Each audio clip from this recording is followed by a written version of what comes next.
One of our viewers wrote in with a question about the principle of double effect. He asked if you could explain the criteria and application of the principle and what are maybe some examples of this principle in action. Well, the principle of double effect is a moral principle with regard to action. And it's a matter of conscience, choosing by the practical reason what is the right thing to do. But it has, as a moral principle, though, to address a special situation when there will be multiple effects from the same action. In other words, I'll take an action. It might cause two or three different reactions or effects on those around me. And some might be good or bad. But there might come a situation where no matter what I do, something bad is going to result from it. In Latin, it's called the voluntarium indirectum, the indirect voluntary. The direct voluntary is exactly the cause, is the result you want. You're taking action for the sake of avoiding some evil or securing some good. And that's what you have to will, okay? But the indirect voluntary has to do with collateral damage, you might say, or something that is an unintended consequence. It's not what you want, but you can't avoid it. A practical example, which seems a little bit peculiar, but nonetheless, it is a very practical example. You're driving a bus. Let's say you're a school bus driver, and you have a bus full of children. It happens every day, in America, right? Thousands of school buses filled with children are on the road. Okay, so it's a very readily understandable situation. But let's say you're driving down the road. Let's say you're on a hill, and your brakes give out. You realize suddenly you do not have the power to stop this vehicle. You're gaining speed. You're losing control. You realize, okay, with what control I have left, these are my options.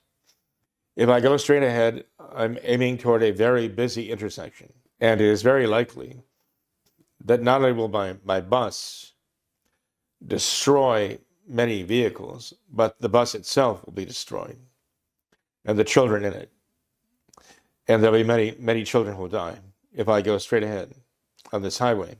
If I turn to the right, I can turn into a church parking lot. A wedding has just let out, and the entire bridal party and all of the wedding guests are out in the parking lot. And there'll be many people who will die because I can't control, what I'm going to hit. To my right is a schoolyard. The children are just coming out for recess. I see them coming out the doors, just streaming out into the park, into the play area. So no matter what I do, if I go straight ahead, the children on my bus are going to die.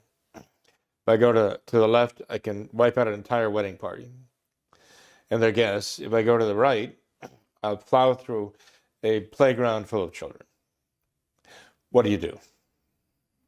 You don't have a choice not to do. You don't have a choice to do nothing. Those are the choices you have. You don't have any other alternative, right?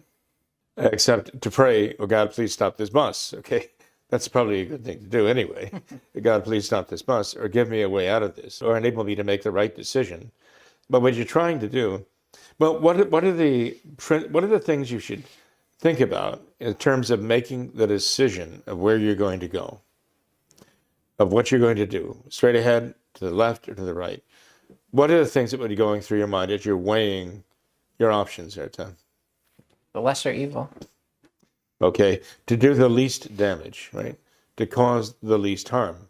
But are you willing the damage? Are you willing the harm? Not directly, no. No, you're trying to avoid as much as possible. Your option, your choice would be to do no harm whatsoever. To take the option that would enable you to hurt no one, right? That's your direct voluntary. That's what you want. That's what you will. Okay? So when you turn the bus one way or the other, it's not to hurt these people over here. It's to avoid hurting all the people over here. You're turning away from hurting them, right?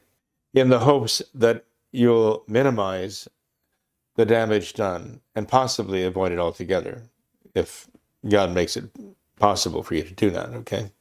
So that's the indirect voluntary. Yes, whichever way you go, there may be injuries, even fatalities, but they were not willed at all. You might say that they were tolerated or consented to only because they could not be avoided. But your real direct will was to save as many as you could, not to hurt as many as you could. So that's the kind of the principle of the indirect voluntary, or the principle of double effect.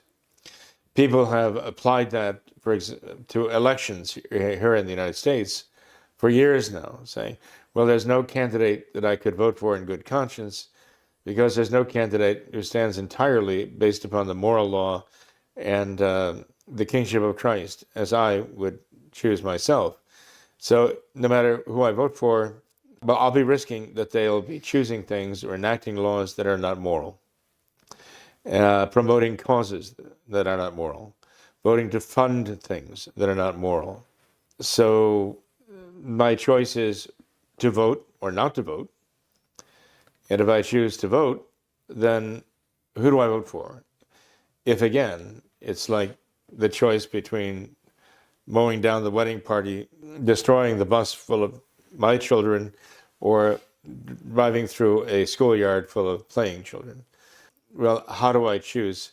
If I say, no, I have to vote because there are such issues involved here that are so horrendous, such as abortion, unrestricted abortion and so on, I have to vote.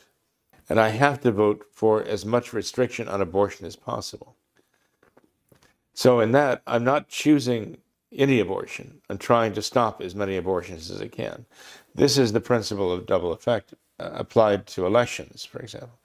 So there are any number of situations that we find ourselves in when we think, okay, no matter what I can think of doing here, there's going to be some problem or some damage that is going to be done.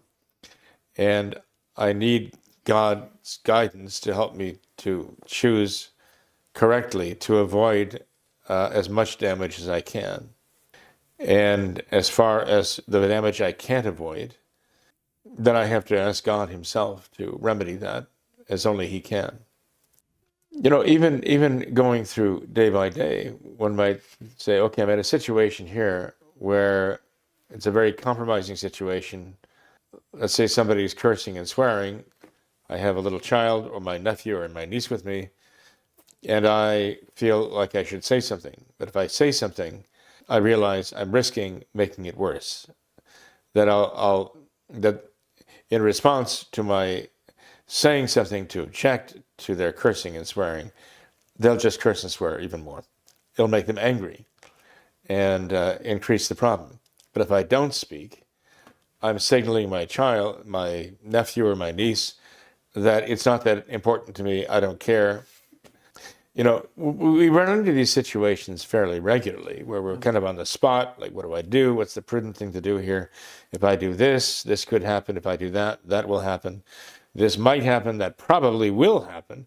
And we're weighing not only, the amount of the reaction and the amount of damage to be done, but how likely it is to happen, as opposed to this, which could be much more damaging, but it is much less likely to happen. But if it did, it would be much worse.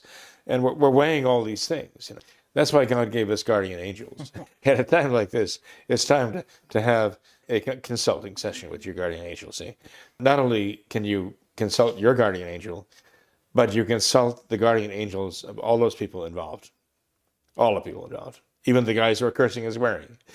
Consult their guardian angels too, and ask them to help you to know what you can say, how you can say it, what you can do, how you can do it, to avoid the most evil and hopefully even accomplish the most good. But at times like this, it really does take the wisdom, not the wisdom of Solomon.